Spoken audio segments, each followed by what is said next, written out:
All right, this is the last video from this old harping shop. We're moving tomorrow. Got the shop most of the way cleaned out. Lots of echoes in the background because there's not really many tools, boxes, or anything to pick up the sound.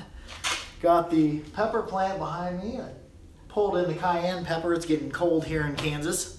And having a beer to relax because we just about moved. Driver, okay to be on. Yeah, it's cool. Thank you, my sweet. But anyways, doing some vinyl playing here in the shop. What are y'all up to? How are things where you're at? How's the weather out yonder? And all my harps are actually packed up at the moment. I left two out, my two new favorites, my little Nurievsky and D sharp. And this Glasron I thought was the Ascetic. This is actually the Pilot. Check out this Nurievsky.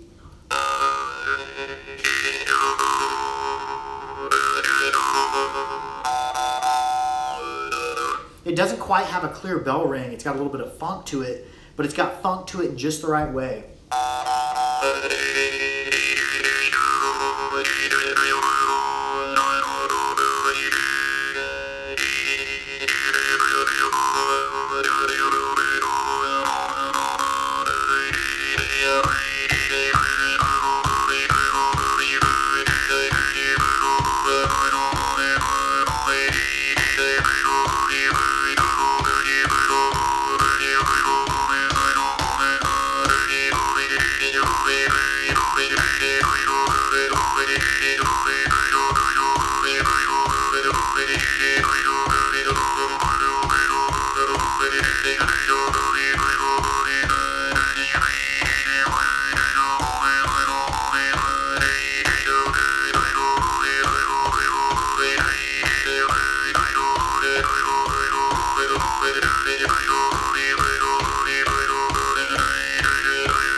Logan Ross says hi. Hey, Logan Ross, how are you doing, dude? Just playing out here in the shop. Got the shop all taken down, ready to move.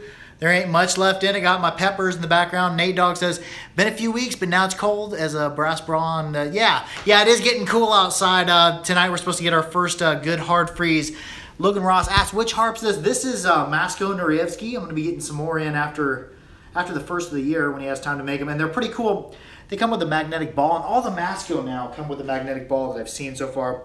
That was with the ball in. You poke the ball out. You got to be careful with these magnetic balls because they're super easy to lose. I like to clip it to another harp. Here's it with the ball out. It raises the tone quite a bit because that magnetic ball adds that weight and drops the tone.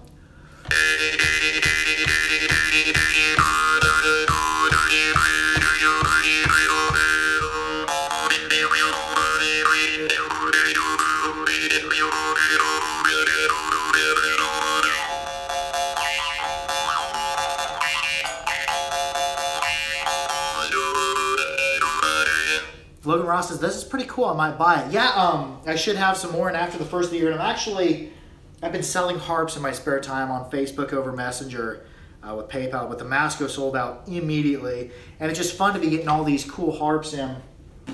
Another one of my favorites I'd gotten in is the Glasron. I still have a few Glasron left. A couple of Glasron Star, 4 Rainbow, 4 Lighthouse, and a whole bunch more coming, and some from other makers. But blah, blah, blah, that's a story for another time. This is what I thought was the Ascetic. This is the Pilot. And it's not even a very expensive Glasron harp either.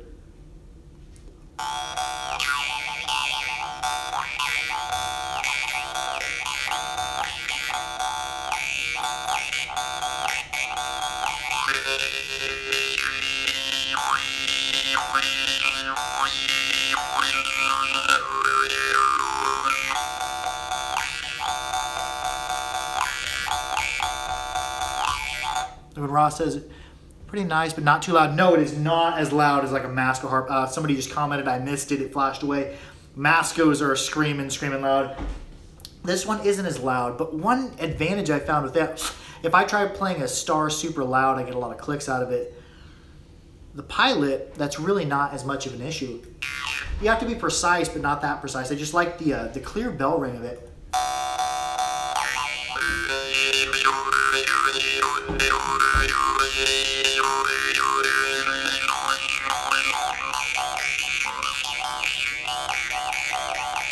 You can really hammer on it and you don't get the clicking issues because the gaps aren't quite as tight. They do get pretty tight right in here, and then there's a little bit of relief, but you don't have the long, super tight gaps at the star. So while it's not as loud as like the Mask or like Glasrin Star is a pretty loud harp as well, you can really get this harp moving, and I do enjoy it.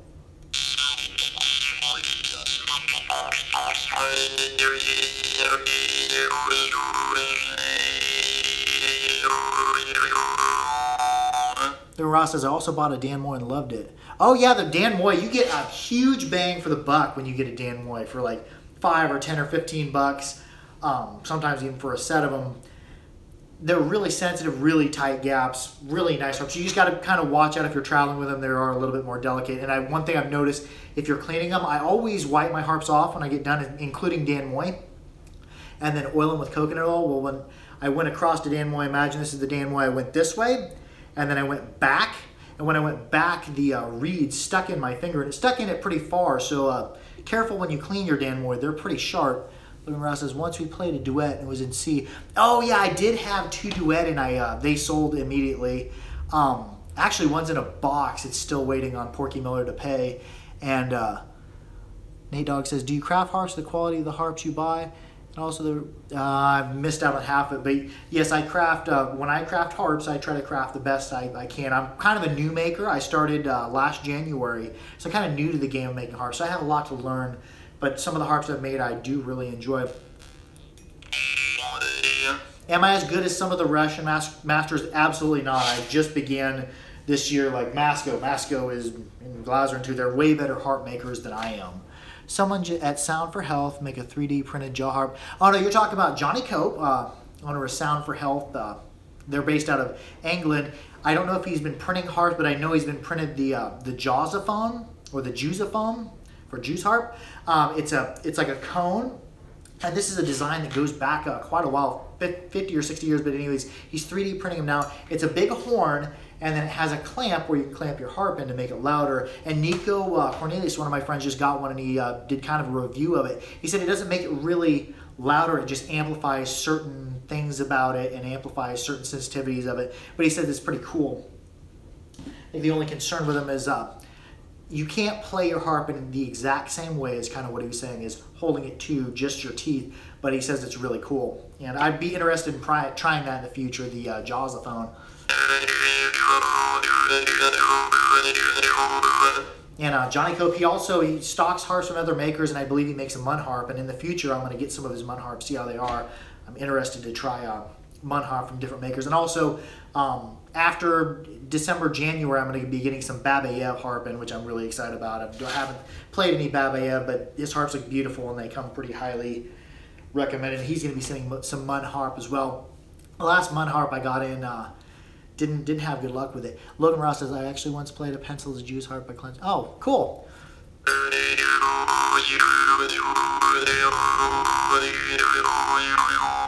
And for those of you who haven't been watching the whole time or just joined us, this is the old harping shop. That right over there is exactly where the table, and over here, check this out.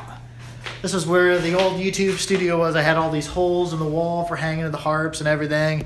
And over yonder there was where the harp building stations were set up. Now there's the peppers that I brought inside with me. It's getting pretty cold tonight. I got the cayenne pepper, got what's left of the jalapeno plant, habanero over there, a ghost pepper that's still waiting.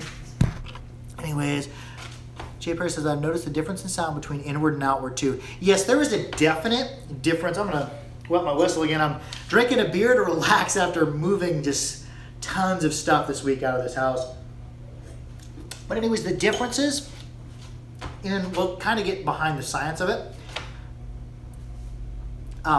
We'll kind of get behind the science of why it plays different, or the physics of it. I don't know that much in depth into it. But when you pluck inward,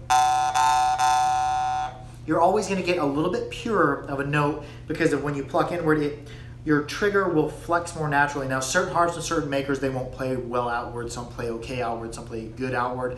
But you always get a little bit better of a quality note inward as you will outward. Outward, inward. Well, I'll try another. We'll try a Glasser in. Inward, outward.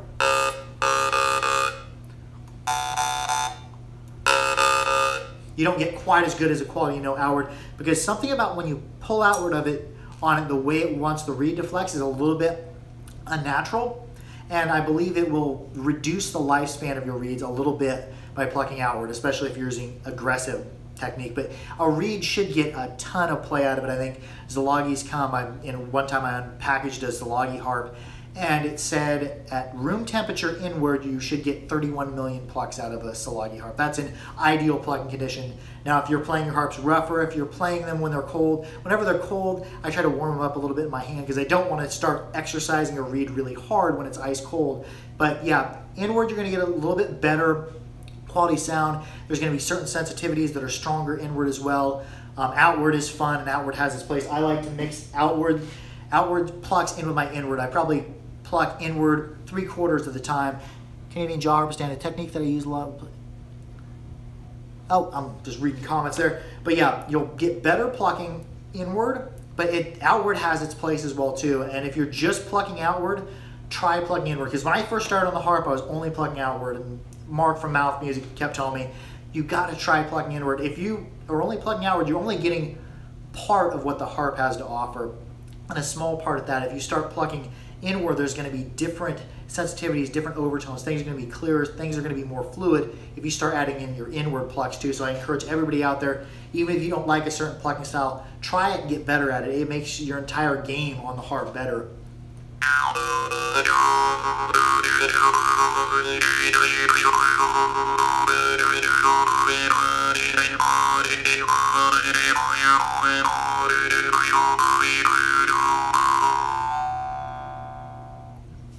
There's that same melody on outward plugging.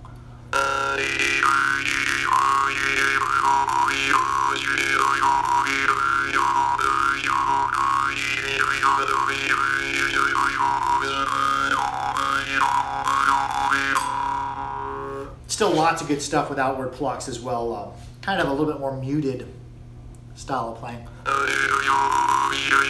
And this Masco, it has a little bit of a funk to it, and it just has a really strange quality played outward. Nate Dogg says, is there a difference between using your thumb plucking outward and as opposed to using your finger? There is and there isn't. Now, if you're using your thumb and you're using your finger, where my finger contacts, play that same thing with my thumb. It is the same, but it isn't, because your hand's being held differently than the angle that's created by your thumb. I'm plucking like this with my thumb. I'm plucking like this with my finger. So you're going to get a different subtlety as opposed to using your thumb to using your finger, because you're contacting, you're dragging it across the trigger a little bit different. Waylon Harmon says, hello from Idaho, I'm playing with a bed. Hey, Waylon Harmon, that guy's a legend. He makes Mouth Bone, Clackmore, he is the dude. I would say, you said thumb for mics. I don't play a whole lot in front of mics, and I don't have a huge experience, but I would say play however is most comfortable for you and get really good at that, and then switch up your playing style and start plucking different. Because learning all aspects you can of the jaw harp and experimenting around with it as much as possible is just going to grow your game. Like I used to also be kind of against the overhand pluck, and that sounds different as well, because we're contacting the harp different, dragging our finger across our different. And I'm like, you know what, I really need to add stuff to my game, so I really need to try the overhand plucking. And now overhand plucking is really high up in my list of favorite plucks, especially if you're playing for long periods of time. Like I'll have a beer and I'll be playing the harp and I'll play for 3, 4, 5 minutes without stopping. And when your hand starts getting tired or you get that fatigue, my hand doesn't get tired, my shoulder doesn't get tired. What happens is my elbow starts to fatigue, like right here, like one single tendon is flexing. And to relieve that, if I'm playing hard and fast, if I get that fatigue, you'll see me switch over to my overhand pluck.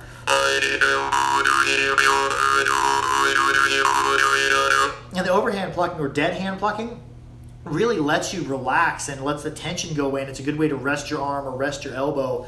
And it's a different pluck too. It adds a different flavor to it. Like when I'm plucking inward and I mix my outward pluck,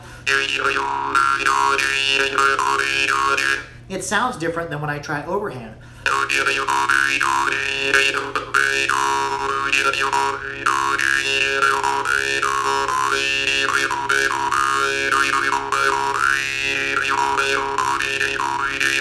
And I'm getting inward plucking, I'm dragging outward on my overhand pluck too, and it's just a lot of fun, and it adds just a little bit of extra flavor because every different style, you'll have your own personality in it.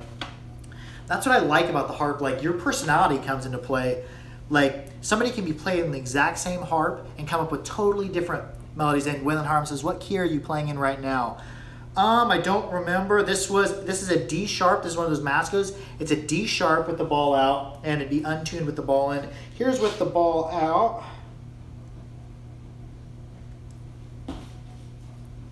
Should be a D sharp, and I'm not talented enough that I can do it by ear. Normally I do it on my phone to see what key it's in. Yeah, I think that's D sharp.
And yeah, Mascos, especially like D's, D sharps, I tend to get really super lost in the harps, and that one, man, I really enjoy that harp. You really just fall into it.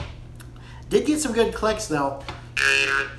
Bounced the reed right off my teeth a couple times.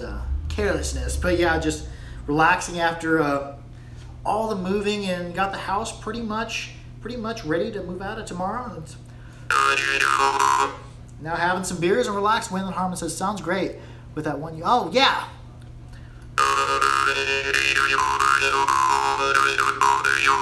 Hey Dog says that clank popped out a part of a tooth.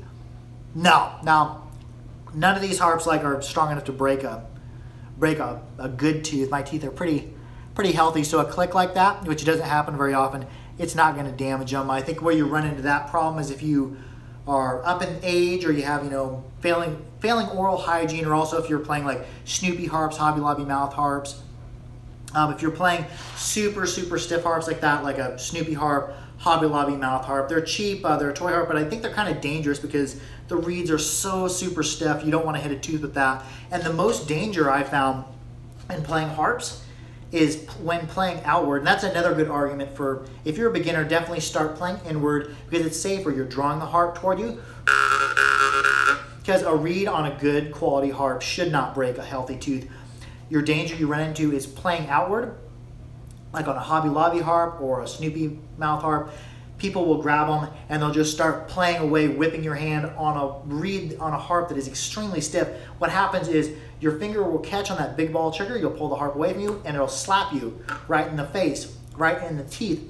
And that harp moving has way more momentum than that trigger reed does. That trigger reed doesn't have much weight behind it, but a harp pulled away from your face from improper technique, especially on a toy harp, just frantically hitting it outward, can draw the harp away and bam, slap you right in the teeth. I just let it bounce off my lip because I don't want a harp clanging into my teeth. So I think that's where people will run into risk in playing a harp, not knowing what you're doing and playing extremely stiff reed harps. Some of the Morchang, I would say as well, especially a cheap Morchang. And Morchang, some of them play extremely well, some of them are extremely sensitive, but there's a lot of ones out there that are, the reeds are just too stiff for proper flex, they're gapped wrong, and people end up having to hold them super hard up against their face because of how stiff that reed is, and then in a second you relax and you hit it outward, which you shouldn't play most Morchang outward anyways. The harp comes away from your face and slaps into it, or if you hit the corner of a tooth on a super stiff reed like a Morchang. He says the vibrations if the gap too close. I'm just reading comments, trying to filter through them. They kind of pop up, they're there for a couple seconds and they go away. But anyways, the wife and I, we're about ready to watch some scary movies as it's about time for Halloween's coming right up. Well, anyways, this is going to be the last video from the shop. Just check out how empty it is. And we've got the pepper plants back there. Brought them in so they wouldn't freeze. There's the jalapeno. There's the cayenne. There's the ghost pepper. Or there's the habanero. There's the ghost pepper. Ghost pepper kind of got chewed on, and the habanero too, by roly-polies. And I wouldn't think that roly-polies would come in and eat up your garden, but all the bottom leaves got taken off them. But anyways, that's going to wrap it up for live from the shop for the last time. There's going to be way more live stuff. There's going to be way more videos at the new shop and the new house. I'm probably going to be 2 weeks out on most of my videos because I got to get set up, got to get unpacked, got to get the YouTube studio put together. More importantly, got to make the harp making shop, get it all put together, get it all set up because I got more space to work with. Got to see how that's going to lay out and try to grow in my harping. Anyway, so I think tomorrow I've got to release on an unboxing video. It's kind of an unboxing fail. I got a big order in from, well, big 10 harps and from a maker that I'd gotten good harps from before. And then 2 of them were good, really good actually. 2 of them were excellent harps and the rest were just subpar. But yeah, it's going to be kind of an unboxing fail that I'm releasing. And I'm not even really selling those. I sold the 2 good ones. And then the rest of them, which they were expensive, I'm just going to give them away for free. People order a harp, be like, hey, this harp, you know, it's very pretty, but it doesn't play good. Nate Dogg says, are you still going to be viewing the email for harp purchases? Nah, I lost most of that. But anyways, oh, he's asking about email. Were you one of my customers that emailed me before? There were a few people I had on my harp making list that I made harps for. I emailed them back. They never emailed back. But email, I don't find it a reliable source of communication because it's so easy for those messages to get lost unless if you're not, scrolling through. If you're gone for weeks and you're not scrolling through, 500, 800 messages or whatever to find a single one. If you want to get a hold of me about harps, the ones I'm importing, I got a few in stock still, Glazarins and some Morchang, and then I've got Babayev that's going to be coming. I've got Maxeyev that's going to be coming. Got Litnov, got a whole bunch of cool harps coming in, Mascos after the first of the year. Get a hold of me on Facebook. Just get a hold of me on Facebook Messenger. I'm Jamie Bebb. Look me up on Facebook. I'll be the bearded guy playing the jaw harp. Yeah, look me up on Facebook if you want if you're interested in purchasing harps or for me making a harp, and that way your name and our messages don't get lost in the mix. But anyways, that's gonna be it for live from the shop. Like, share, and subscribe for more harpery. No, not the common catchphrase. You know what? Thank you, all of you, for tuning in and watching the harpery. You're the guy. You're the people that makes this fun. I love hearing from people, hearing about their harps, hearing about their experiences. I love answering people's questions. I love playing harps. And I love all of you. Thank you so much for tuning in.